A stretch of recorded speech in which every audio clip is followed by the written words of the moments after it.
See, like, Dan, I think right now we can talk. I think they can hear us. But they can't see the kind of shape that Mike's in. They can't see that they he's can't a mess. see him. No, they can't see him, but they can hear him. Guys, I'm playing the slots right now. Can you guys keep it quiet? Thank you. Oh, sorry. And we're here. There we go. Whoever wants it quiet during the slots. I'm trying to focus. I don't know ever. And when I'm playing slots, I don't know if I'm winning. I just like see the things move and it's like, okay, I hope that's good. The math is too fast. Is the math?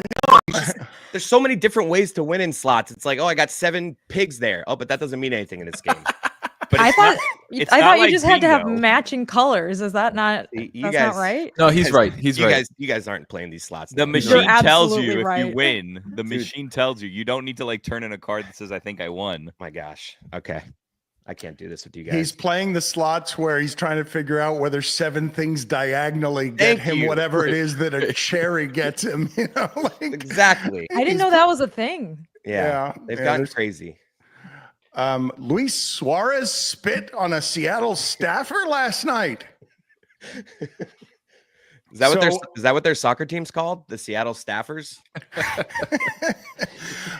Mike Ryan is hurting today, and I imagine Jessica is hurting today as well for different reasons, although I thought both of those teams should feel pretty good about what they did last night. Let's start with you, Mike. How are you feeling in general? How much have you slept?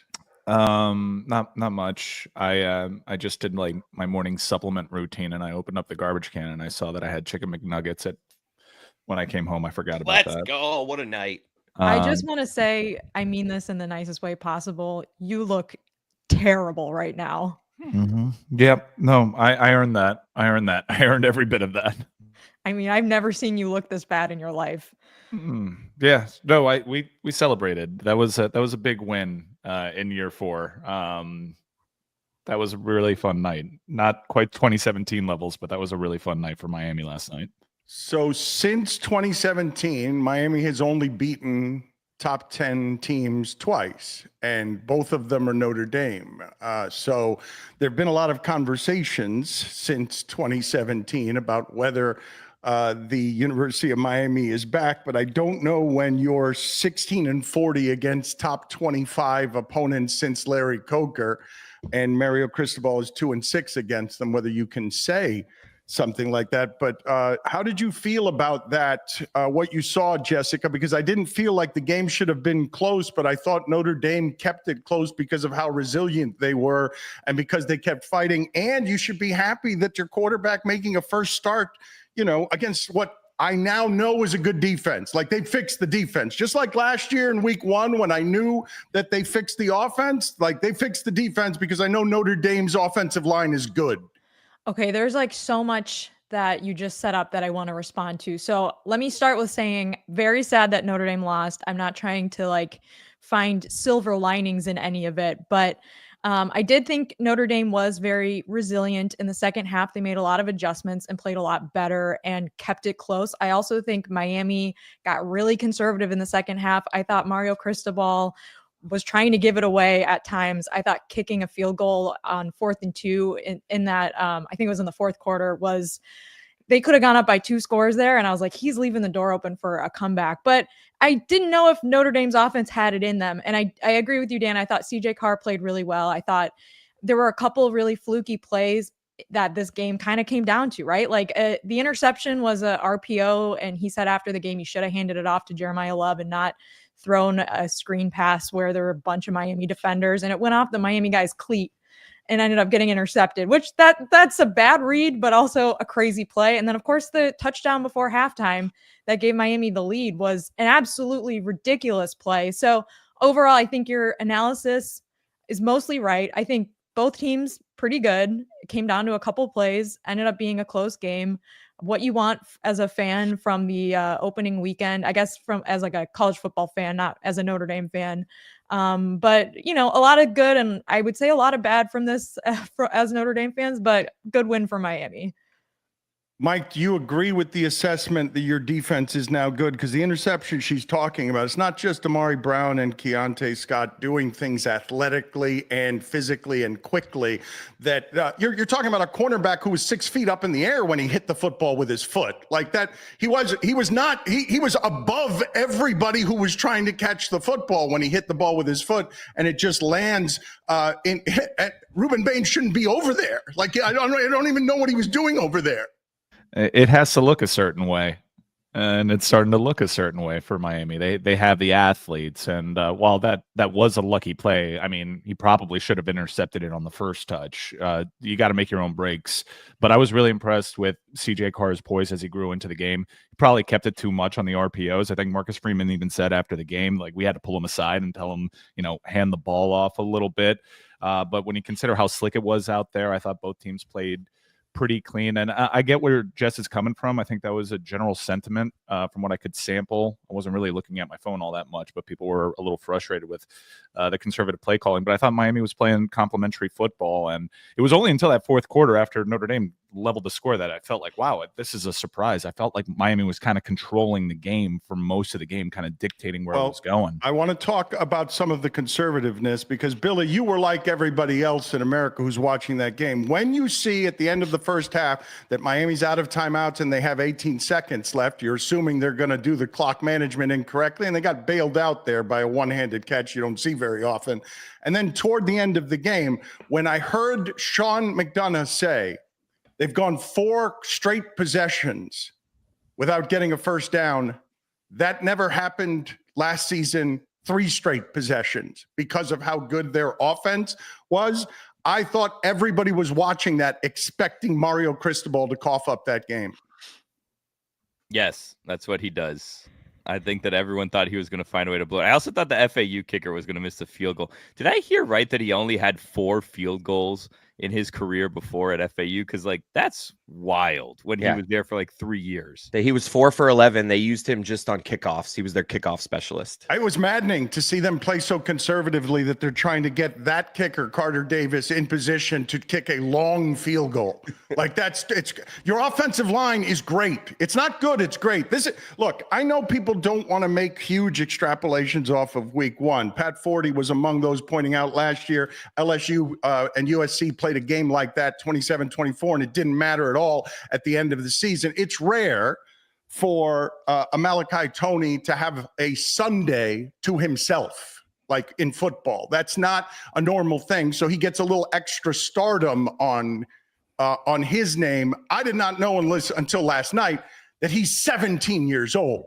And I don't know how Jess feels about if I tell her, not that it's Miami, but you're about to play a team that has running backs and wide receivers named Malachi and Marty. That sounds a bit like an accounting firm, or more than it does like wide receivers and running backs. But to see his speed and what Jessica was saying about the second half adjustments, what you saw in the second half of that game, what we saw in the first half and in the first drive of the third quarter is, look at how big and strong Miami is. They're pushing them around a little bit. They're a 3rd and 1 from ending this game because they're up 21-7. And then Notre Dame made a slew of adjustments, including putting their best defensive back on Malachi Toney. And all of a sudden, Miami's offense went right into the toilet. Couple of Malachi's cutting it up. Notre Dame's got a wide receiver, Malachi too, Dan. I think that the biggest surprise was just the defensive game planning from Notre Dame. I think that going into the game, I said this on my podcast with Michael Jr., The Echoes. Check it out wherever you get your podcast. And we're on YouTube. Follow us on social media, like, subscribe, rate, and review.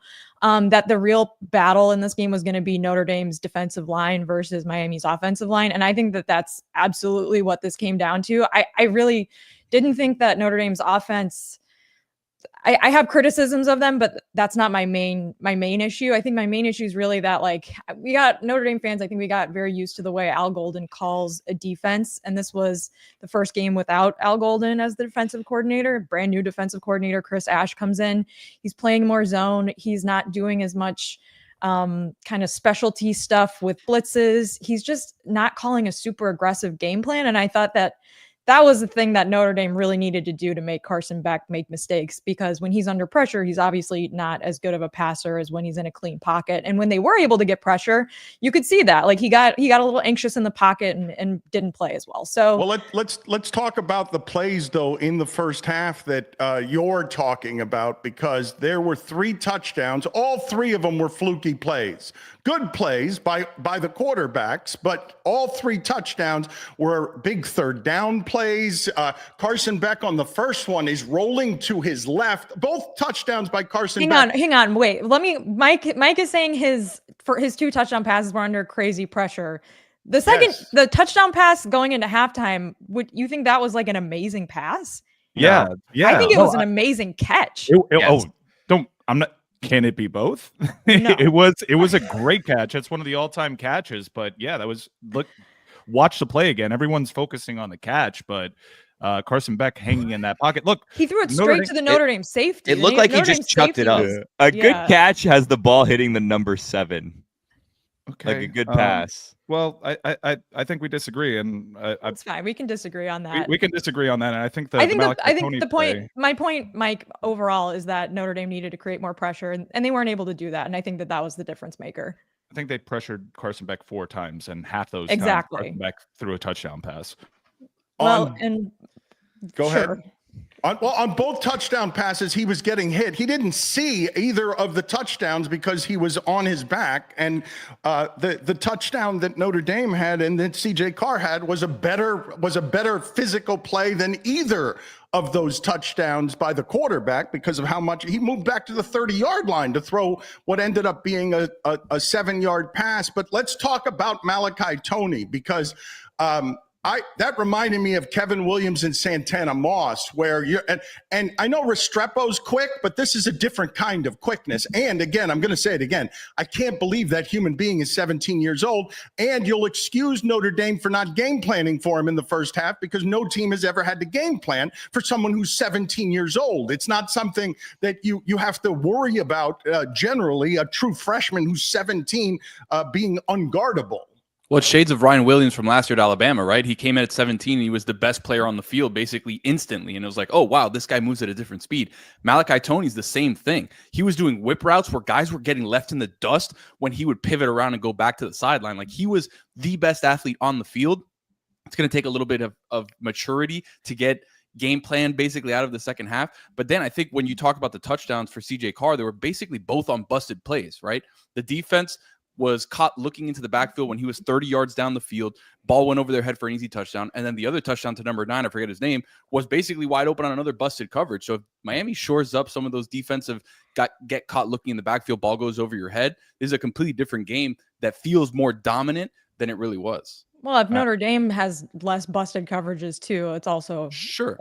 Yeah. Of course. But like the two scores that we remember from outside of the CJ Carr scramble were 2 busted coverage plays. Like I felt like Miami had more plays that were within their scope of their drive and playing complementary football, like Mike said, that we kind of forget. To the Malachi Toney point, we mentioned a couple times, Sam, when you were out, that in practice, I was a little uneasy with Miami's best receiver being 17 years old. But Shannon Dawson's offense, the slot receiver is always going to find the pockets, and Malachi Toney is a really smart football player. And we mentioned Carson Beck and Malachi, they started developing a chemistry out at fall camp, and you could tell that Malachi Toney was going to be a huge part of this offense. Now, there were some moments where he showed his age. I think fair catching that ball early on inside the 5 was a huge mistake, but Malachi Toney has a legit chance, and we were saying this at fall camp, that he has a legit chance to catch Restrepo's records. He's that good of a football player. But Malachi Toney announced himself with that touchdown pass, but if you watch it back, that was pretty much all Carson Beck, and it's going to look different than it looked last year. People are going to remember how special Cam Ward is. They're very different players, but Miami's a much better football team this year, much more complete. And in sampling all of college football this weekend, those 2 teams that played last night, they're really good. And they're going to figure in the conversation in the playoffs. I was really impressed with the resilience that Notre Dame showed last year and continues to show this year. I think that those are going to be 2 teams that are going to be in the conversation come CFP time. I'd like to say that those two teams are going to be really good, but I'm hesitant to do that with CJ Carr having a first game and not really knowing what he is yet, because I thought Jeremiah Love was able to do, I thought Jeremiah Love was shut down in a way that nobody expected. Nobody expected. I actually let me just butt in really quick. I actually think that's my biggest complaint of the play calling, Dan, was that Notre Dame just didn't let their backs do enough. I thought when Jeremiah Love had the ball, he played well. I thought when Jadarian Price was getting in there, he was playing well. And then when Notre Dame went back on offense, like a lot of those RPOs, I can't say off the top of my head how many there were because I haven't watched it back yet. They should have been runs, or they should have just called more true runs, especially in the second half. When you're not when you're not giving your running backs a lot of touches and really leaning on your offensive line, you're not going to wear out the defense. It's just going to be 3 and out, and you're making it easy for them. So I think that Miami, I think their defense is very good. I'm not saying that Miami is bad. This is a criticism of Notre Dame just really not getting their playmakers the ball enough. They tried to do it with some receptions for Love. I thought, it's good to get him involved that way, but there was just a lot of times where it's like the best player on the field is not getting enough touches right now. I love when Jeremiah Love approaches a pile. His strategy is just jump over it. Yes, he better stop doing that. He better stop doing that. I know he's done it for 2 seasons, but he needs to stop doing that for himself. For himself. I love it. Seems like it's his signature move. Like he's just a hurdler.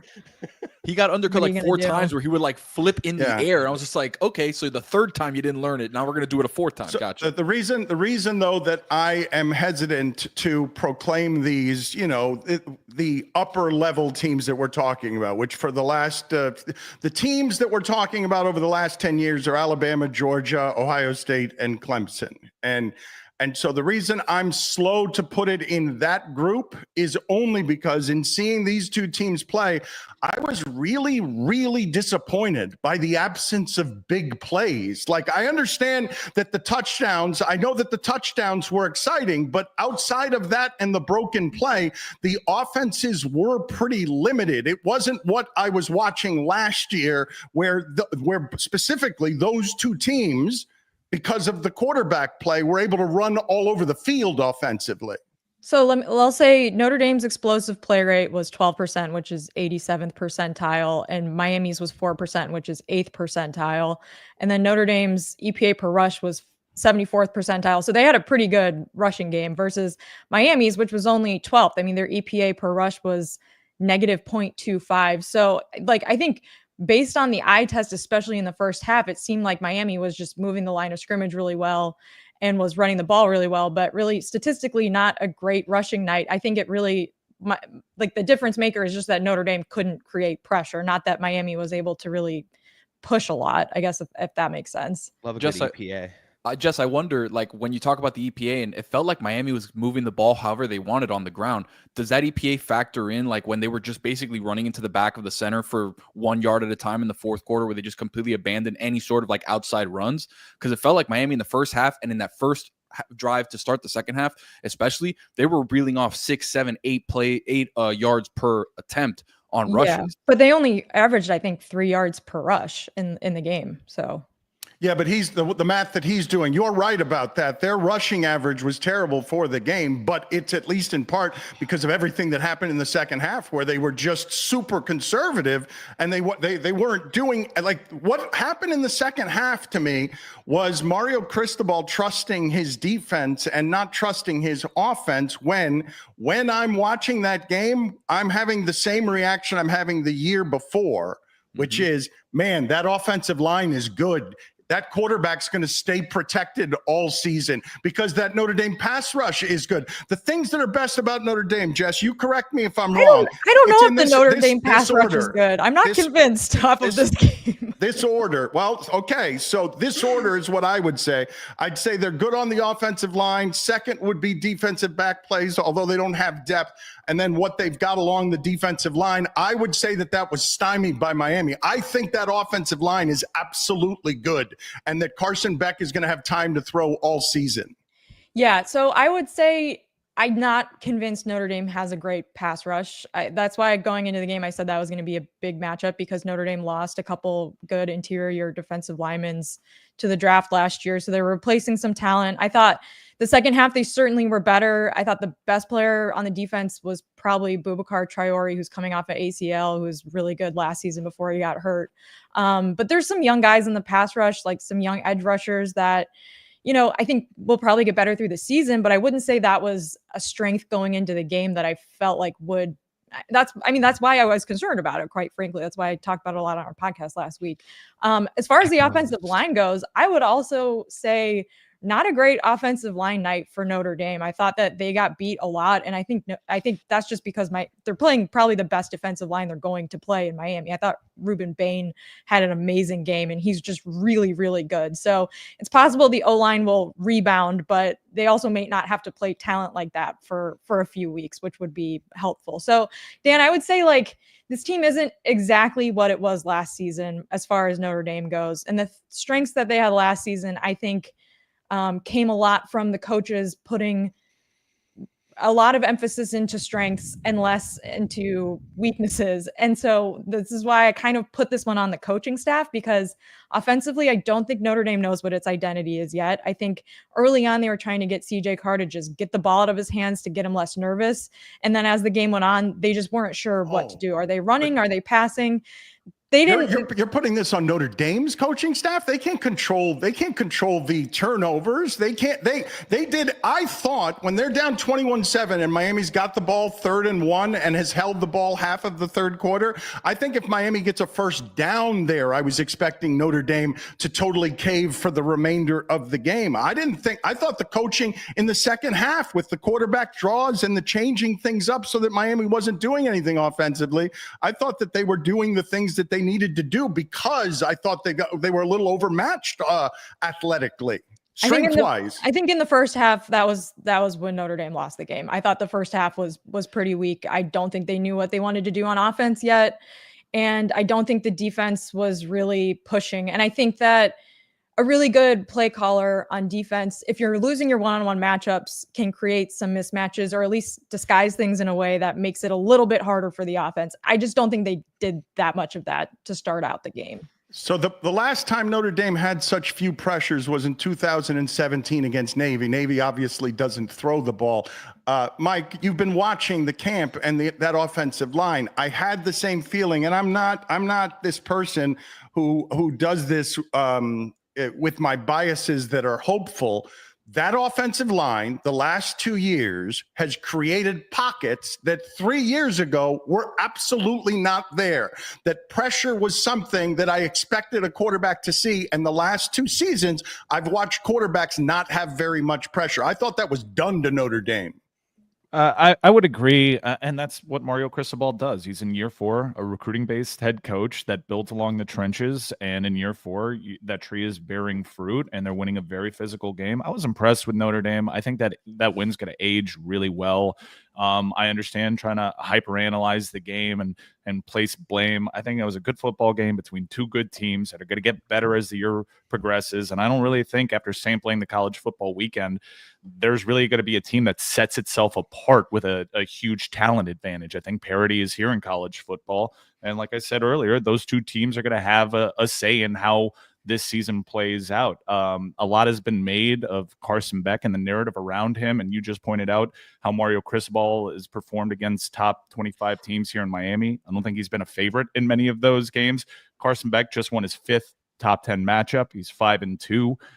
It may not be as jaw-dropping and awe-inspiring as Cam Ward, but the results are going to be better for Miami this year. They're a more balanced team, and he's a more complimentary quarterback to this type of style. And I think Miami's going to have plenty of big wins this year. This episode of the Dan Le Batard Show with Stugotz is presented by DraftKings. DraftKings, the crown is yours. Were any of you surprised in any way that Carson Beck was crying and couldn't keep himself together in the interview, talking about what a hard 8 months it has been? I wasn't surprised that he would endure or feel like he endured something the last 8 months. Act like you've been there. What did he endure? I can actually give voice to that. He actually endured a lot, and it played out publicly. Look, the narrative surrounding his departure at Georgia wasn't good. When Gunnar Stockton took over the reins, the commentary was, "This is the locker room guy. This is the quarterback that the locker room will rally around." There's discrepancies in sides when it comes to the injury that he sustained and the pressure that he felt from Georgia to play through that. I'm not at liberty to say what Georgia told him, but it didn't end well. He didn't have. Wait a minute. So you happen to know, but you're not at liberty to say? That's a different thing. I thought the happen to know. You happen to know something here. Georgia tried to make him play through an injury that he needed to get surgery for. And then he transferred over to Miami. He had a public breakup with a girlfriend. He cheated on her allegedly with Cuban girls. Yeah, I mean, it played out publicly. What's the man to do? Cheating is very cool, right, Tony? No, I didn't say that. Whoa. Oh, well, you were shrugging. I thought you agreed with me. I said when you get to Miami, things are different. I mean, Tony, you're a cheater. a man gets tempted. There's only so much he could do. That's what I just said, and you disagreed with me. Because I disagreed because it was alleged. It was alleged. Allegedly. What is alleged? You just said the same thing that I just said. No, I said it completely different. No, you said it the exact same. No. You agree with me. I didn't say the C word. Whoa. What? I would say the C word. Let's say it at the same time. 1, 2, 3. You go first. Thank you, Dan. To my earlier point, everybody seems to have an opinion on what happened there because it played out publicly, and I don't think we all have all the facts. And his car got stolen, and that's a lot of change for a young man that it's in his early 20s. His Lambo got stolen, Dan. Yeah. His Lamborghini got stolen, Dan. Never forget that. He was living in a $5.2 million house in South Miami, Dan, with a Lamborghini. What were you We saying? all have our struggles. This one I do happen to know. Carson Beck had a very difficult time adjusting to this big time move in Miami, and it took him leaning on his family. It took him decompressing, and he came back after powwowing with his family a different guy. And Miami kind of echoes that. Echoes. I think Carson Beck really matured a lot over this offseason. That was a lot of stuff that happened in the young man's life. And it's fine for us to kind of poo-poo all those things. He got a Lambo stolen and he cheated on a TikToker. I think it's a little bit more complicated than that. Wait, I think it's a little bit more Are you confirming? No, I'm talking what you guys are talking, like Allegedly. Allegedly, that's fine. I thought they were star basketball players a year ago. mm-hmm. Star is TikTokers. generous there. Jeez. Go ahead. I'm sorry. Are we implying that if it was like a Honda Civic, this would like seem better? Like, what are we doing here to this Lambo? Well, no, let's I want to offer a couple of diluters here. One, it is funny to say he endured a lot this offseason. His Lambo got stolen. That's a funny thing to say. But his car being stolen, I don't believe that we would be laughing quite the same way at him potentially crying during the interview because his car was stolen if it weren't a Lamborghini. I feel like this also goes without saying. He had a pretty important surgery to his arm where he didn't know if he'd throw the football. That's the one. Well, I have to remind you guys that like there was a pretty major thing. He didn't know if he would be able to play the position the same way. And when he was struggling out of that injury, he wasn't throwing the ball the same way, and he had a difficult time adjusting to that. It's a lot for the young man to go through, and I think that we kind of sound a little crass and just overlooking it because we just see scavengers and cars. Like it was a lot for a dude in his early 20s. I was just laughing at he's endured a lot. His Lambo was stolen. He 2 years ago completed 72% of his passes. He wasn't that last year. And I imagine, you tell me if you guys had some of this, as much as some people expected Mario Cristobal to cough up that game, I imagine there was also an expectation that Carson Beck might make a bad play, correct? Because I do feel like there were times last year that people expected him to make the wrong play, that he was a different player last year, at least in part because he was a little bit hurt, I would imagine. I think there was a lot of reasons why he was a little bit more reckless. His receiver, and he lost his tight end. Yeah, I mean, he lost Ladd McConkey and Brock Bowers, but his receivers led the nation in drop passes and dropped air yards. I think that the narrative got so far out of control because of the circus, because of the Camander thing, because he was the reported money that he was being paid and all this stuff. There was like a 3-week stretch there where Carson Beck just couldn't get out of the news, and people just made up their minds that this guy that followed Stetson Bennett at Georgia and had a 24-3 lifetime record at quarterback was not a good player. And that I think he's going to really reshape the opinion of him a little bit. Again, it's not going to look like Cam Ward, and it can't for Miami to actually win big time football. It can't look like that. It can't possibly. Miami's going to control games. You're going to see. I thought it was a shame that Jordan Lyle got hurt in that game because Jordan Lyle's a really good running back, but you saw the depth of Miami's running back room there with Fletcher and Marty Brown. That's what this team is going to look like. Undulating waves of depth. And that's what it's going to need to be for Miami to get to the CFP in Charlotte. If I saw anything last night from Carson Beck, it was that he looked very hydrated. And he must have been using Liquid IV. Because whether you're transitioning from the relaxed vibe of summer to dialing in your fall routine takes focus and stamina. Push harder and recover faster with Liquid IV's new sugar-free energy multiplier. Hydration and energy in one. Each stick has a 2-to-1 ratio of L-theanine to caffeine for balanced energy. No jitters, no crash. Plus, you get 0 sugar, 3 times the electrolytes of the leading sports drink, and 5 essential vitamins. Comes in 2 flavors, strawberry kiwi and blackberry lemonade. Let me take a breath. I always keep a few packs of Liquid IV with me. Don't let the drain get in your way. The L-theanine is what made you a little scared, right? The L-theanine is what scared you and made you a little breathless. Ditch the glitch with 0 sugar and 0 crash from Liquid IV.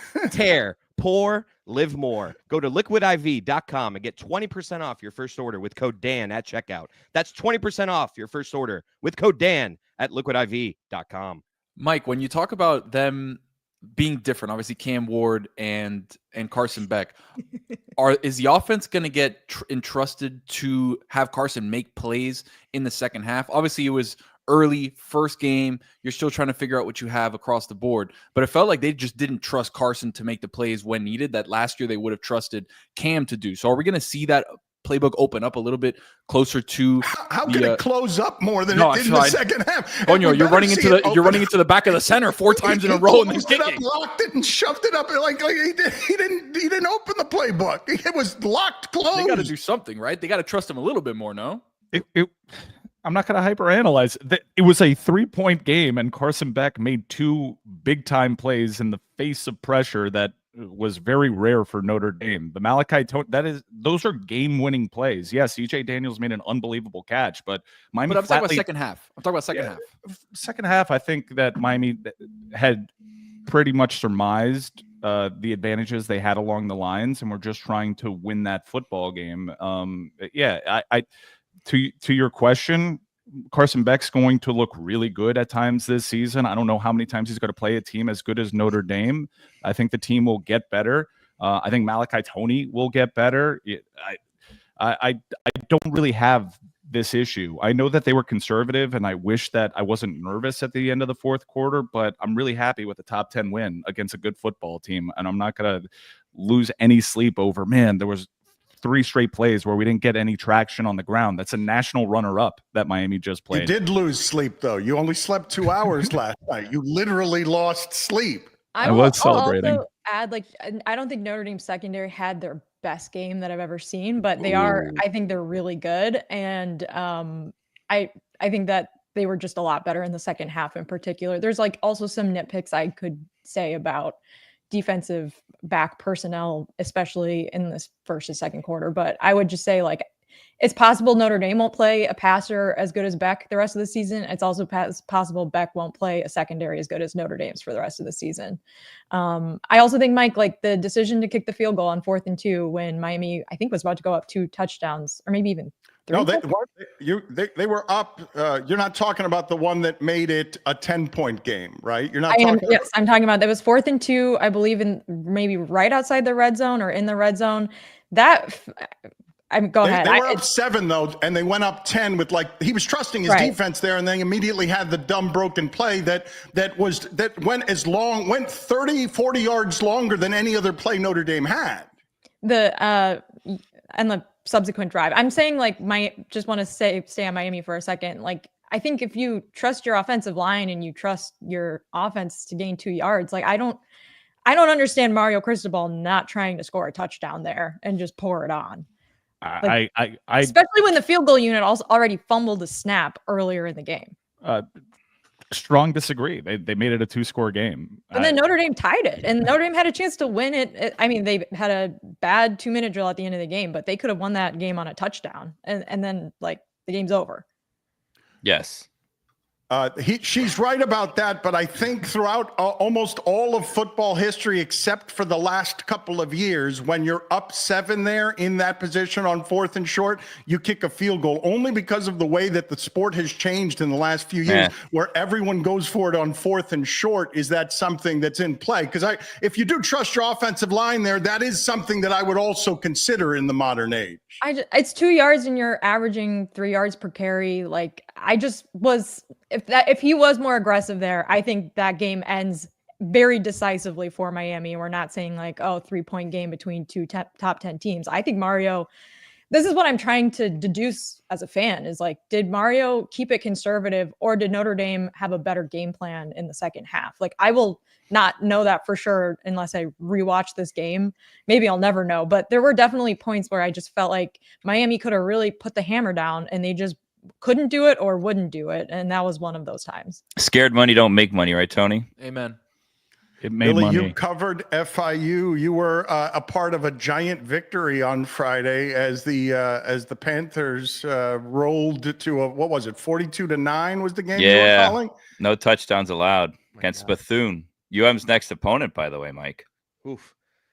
How did your broadcast What does go? that mean? Oof. What does that? Oof, they must be. God, how bad must they be? What is that? Wait, what is that supposed to mean? Elaborate, please. When I heard the score, I was just like, I can't wait to hear what school this is. Yeah, Bethune-Cookman. I'll be back. Their band came down for Battle of the Bands. It was awesome. I was expecting worse. Well, you lost that, right? You lost that. The Battle of the Bands. FIU's not winning the Battle of the Bands again. That was the biggest upset in the history of college football. There was no official scoring of the Battle of the Bands. It was just called the Battle of the Bands. But Bethune did go second on the road. Official scoring. Yeah, no, there was no official. Okay, Bethune wins this round, 10-9 or whatever it was. Also, just because their band is so good, the halftime show took forever because 2 bands performed. Oof. And then when the second half was going to start, they had about 90 seconds on the field to warm up, but no one was going to be like, all right, band, you got to get off the field here. Because the band leader, it's his 45th season or something, and he's retiring, and his 98-year-old mother was there to watch it. Ah, what an emotional day.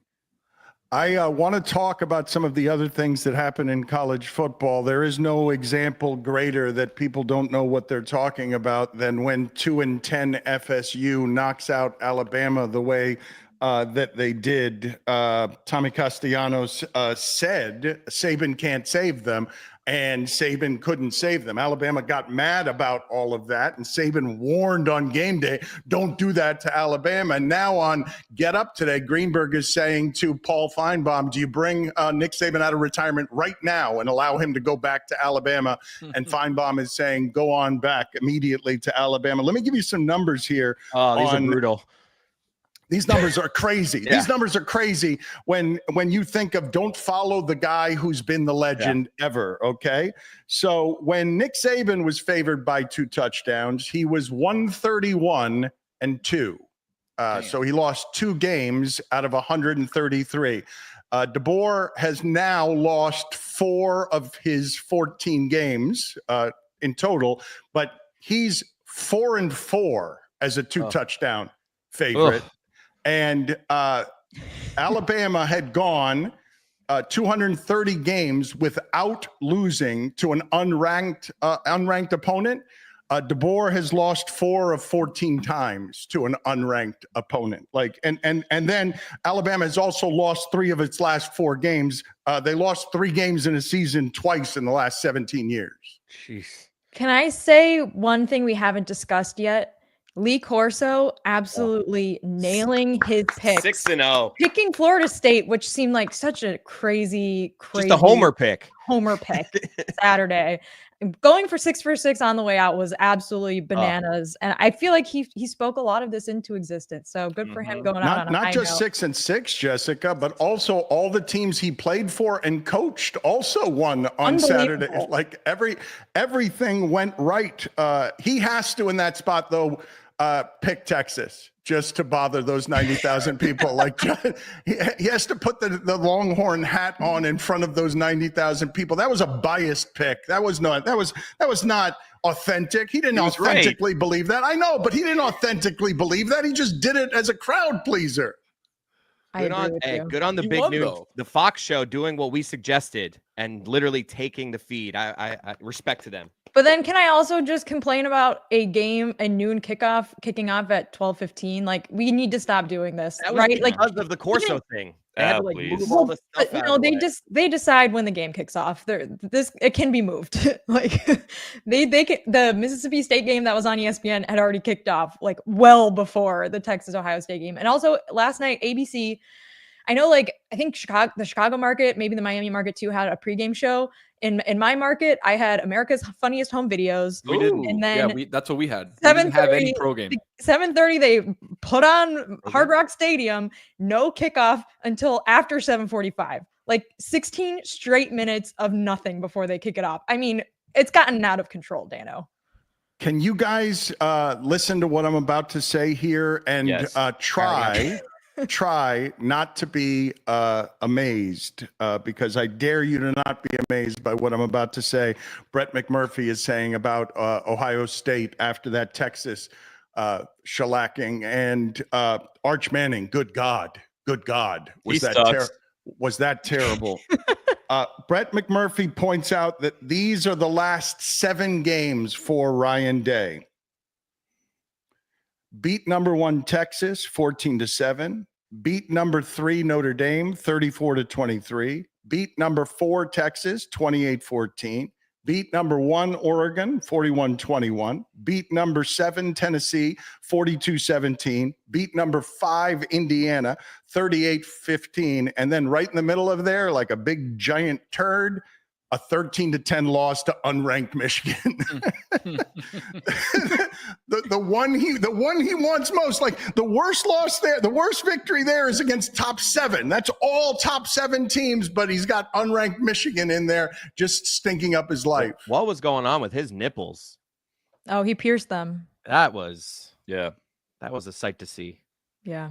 Mm-hmm. Yeah. Do you see his nipples, Dan? Back to you, Dan. I saw that you tweeted that in celebration he should pierce his other nipple. That you were that you were tweeting. So wait, question: did you have no context for that? Because that's very funny. No, I knew he had a nipple pierced, but I didn't know he definitely does not. Right? He doesn't, No, right? he does. He definitely does. I thought it was just cold. So you had You think 3 it's nipples there, there? Greg? I have nipples, Greg. Can you milk me? Exactly. Jordan Rogers gets to be right then on Arch Manning? Like Jordan Rogers was the only media member. There was a runaway freight train of people telling us how great Arch Manning was. Coach O and others were saying best since Joe Burrow. And that was borderline incompetent. Where does someone find Jordan Rogers' thoughts? Yeah. Is he on? He's on one of the networks. I saw him last night actually, but I can't remember. On my which Instagram one. ad reads, like doing like that healthy juice they used to It's like Mike Tirico and Jordan Rogers. They're like, yeah, you gotta. I don't even know what it is. Rico, really good for I've him. seen random people. To answer your question about Arch, he had a really bad game. I am very skeptical, leaning on not great with him, but I also think playing on the road against Ohio State in your opening game is really, really hard. And the next 3 defenses they play are bottom 50 defenses in college football. They're playing like UTEP, they're playing San Jose State, like defenses ranked like 72nd in DFEI. So I think it's very possible that he sort of gets things right. Okay, maybe not more, but a little bit putting it on Sark. I thought the red zone offense for Ohio or for Texas was pretty bad. And I don't think you put that all on Arch. Like, even though Ohio State won and they got conservative at the end to try to, like, ice out the game, I think the post-game win expectancy was pretty low. It was like under 20%. So bad game for Arch Manning. But I think, he's got a few more games to figure it out before they play even a top 25 defense in Florida. I will make this point too, just because we skip past stuff on the idea that, that's a hard assignment for CJ Carr last night. It's a hard assignment for Arch Manning to go into those places. The defensive coordinator for Ohio State, while a clown the last 5 years, was someone who was, when defensive coordinator of the Patriots, frustrated Peyton, who was pretty good at football. And so it would stand to reason that Arch would go into that place and perhaps not be prepared for what all of that was. Because, Matt Patricia has had many, many months to prepare for Arch Manning. And we know what Patriots defenses did when they had a lot of time to prepare for things. So I know Matt Patricia's a clown, but Matt Patricia's playing against, he's coaching against somebody who hasn't played a lot of actual real top line football. Yeah, I'm curious to see how that ages throughout the season when they play a little bit better quarterbacks. Matt Patricia is such a weird football character, like such a horrible tenure with the Lions and then going back to the Patriots and they're being really bad with them again. And then the Eagles thing, he was terrible with the Eagles. And then the next year they won the Super Bowl with like the best defense in football. So I'm not saying like I think he's going to do a bad job. I'm not saying I think he's going to do a good job. I think their defense looked great in that game, but I'm very curious to see how that turns out. I watched Texas, Ohio State on Saturday the perfect way because I was out a Friday night. Las Rosas got the best of me. I was tired. All right. So I got on my couch. I bet the under. I fall asleep and just check in on that game throughout it. 7-0. 10-7 in the third quarter. I was just like, the under was in the whole time. Nice little nappy poo. Get ready for the 3:30 games.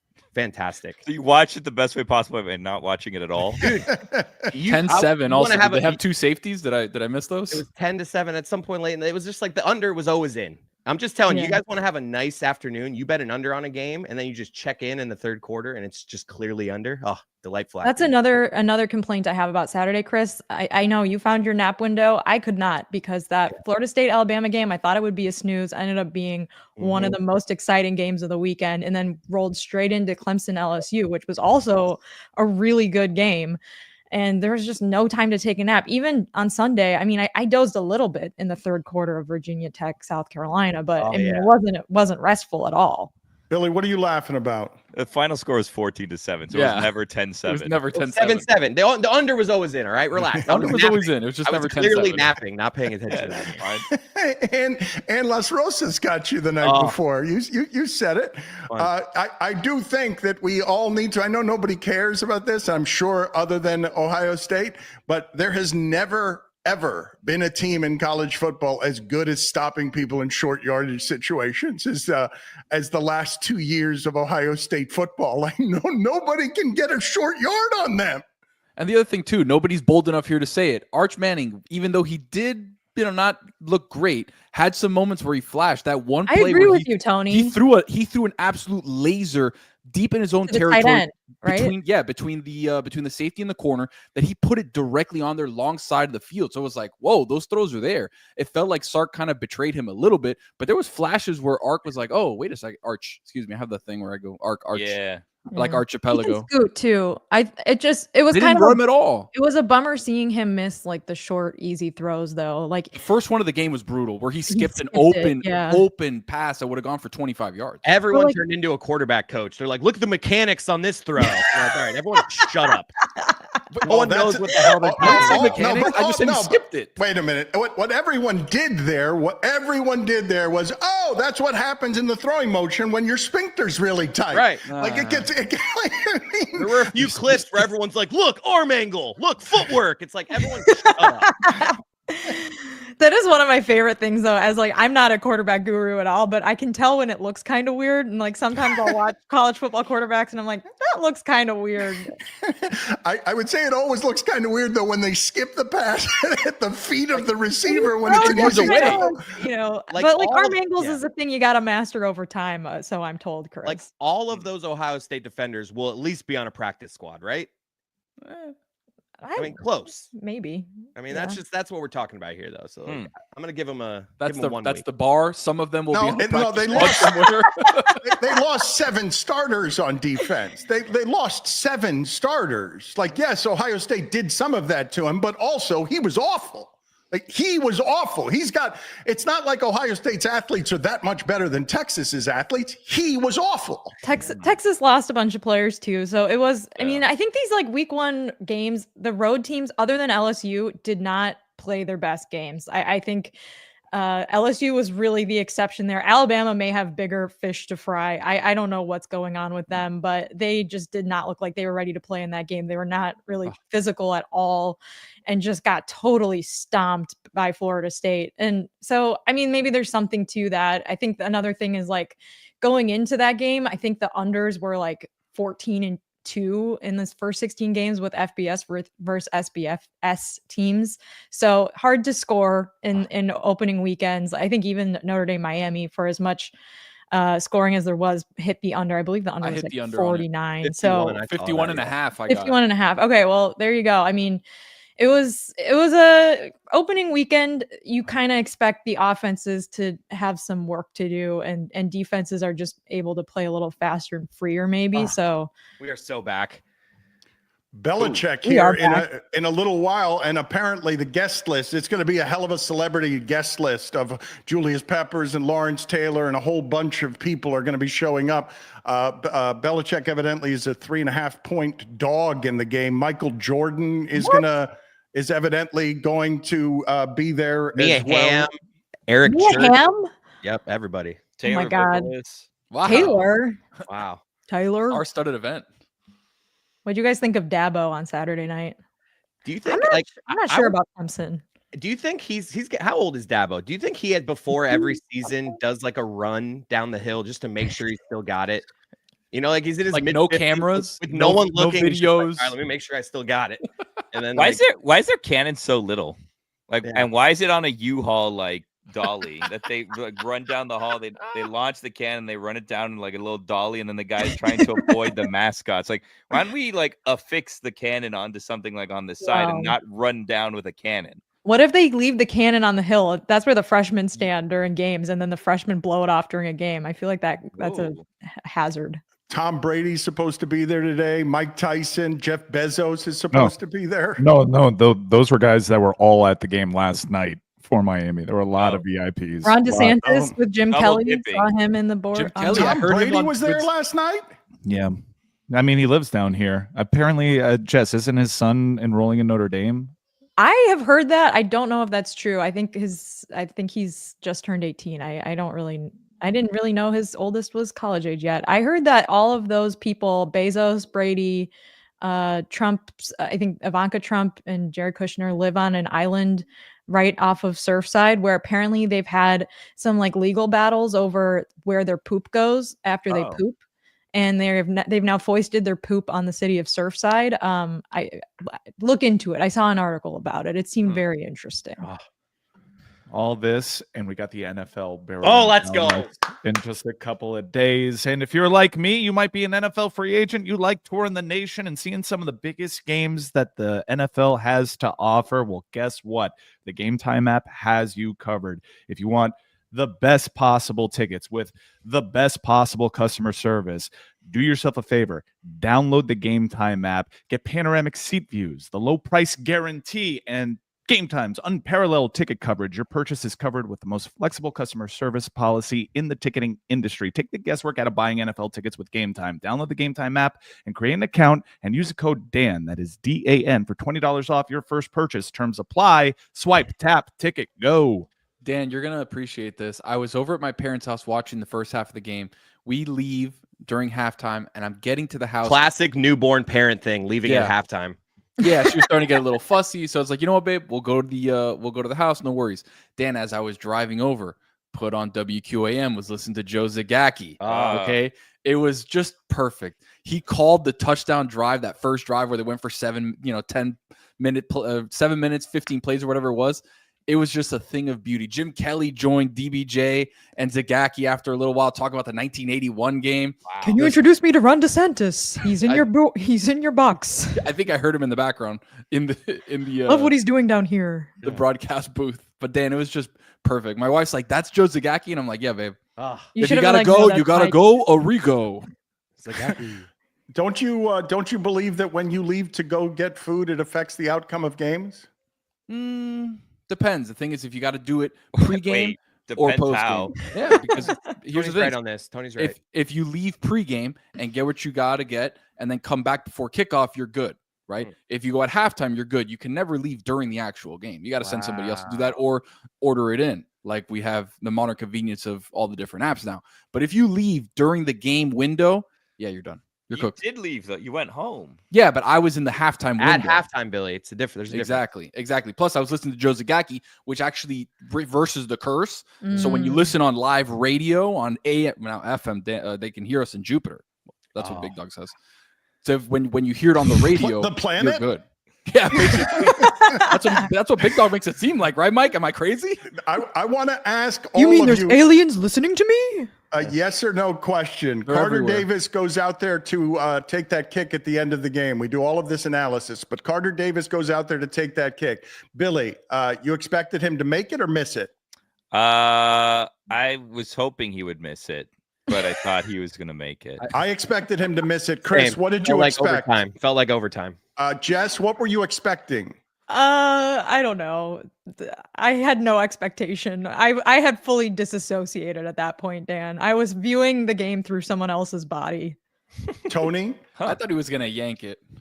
It looked For like it was sure. kind of going a little He wide was right. painting the goalpost the entire time on the extra points too. I was like, It wasn't just all the stats they were giving. To me, it was just everything that was happening with the conservative nature of the game that was going to end with people yelling the way they yelled when he didn't kneel at the end of the Georgia Tech game. Mike, you were expecting him to make the kick? I want to know part of that kick. I want to know part of watching it or experiencing it. I was sitting next to Kevin Clark at the game, and he was just such a bundle of nerves that I guess it rubbed off on me, and You can't go look at me, Louie, for Kevin Clark. Who did that? Yeah, well, he just got me so nervous because he was so like dialed into the game, and in the fourth quarter, it just like went off the rails for him. That you've never gotten ancillary anxiety. I was just caught up in a force field of anxiety, and I had to get the hell out of there. So I just ran down to the tunnel as they lined up to What? to hit Yeah, that one for that. Hit it again. That's what I did for the Alex Gonzalez home run that back in the World Series. Like sometimes it just needs to be done.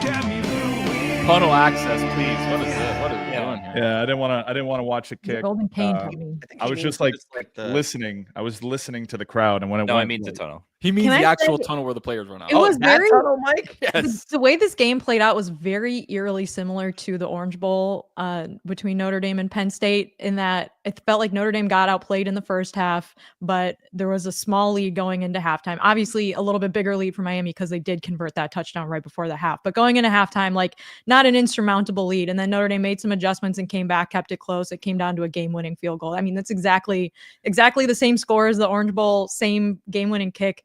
The only difference is Notre Dame still had a minute left after the kick, and they just were not able to do anything because Miami just wrecked them on the offense, wrecked their offensive line. But very, very weirdly similar game script there. And those were also two top 10 teams. It didn't really impact the game, but I thought it was weird that the Hard Rock scheduled a football game there on Saturday, and there was a game played there on Saturday. There was horrible weather, and then the bigger game was played on Sunday, which you'd think the field could have been in disastrous shape, which, like, you know, shout out to their grounds crew for not letting it be that. But playing the Orange Blossom Classic the day before a nationally televised game seems like a strange decision for me, because like we would see that when UM would play and then the Dolphins would play the next game, that a lot of times the Dolphins field was in rough shape. I miss the days when they used to play in baseball stadiums and I love the field was on there. Yeah, that was the best. The soggy infield. Oh, the soggy infield. Let's leave on this note here because you mentioned that Michael Irvin was at the game last night with a Stephen A. Smith and a fedora. Go ahead, Billy. Which did you like more, the baseball game that was played with like the 10-yard line drawn in the middle of center field, or the football game where the pitcher's mound was where they're kicking field goals from, and it often like threw the ball off to the side? Let's open the show tomorrow with that. Let's close this one today with Michael Irvin just dancing on the sidelines, being maximum Michael Irvin.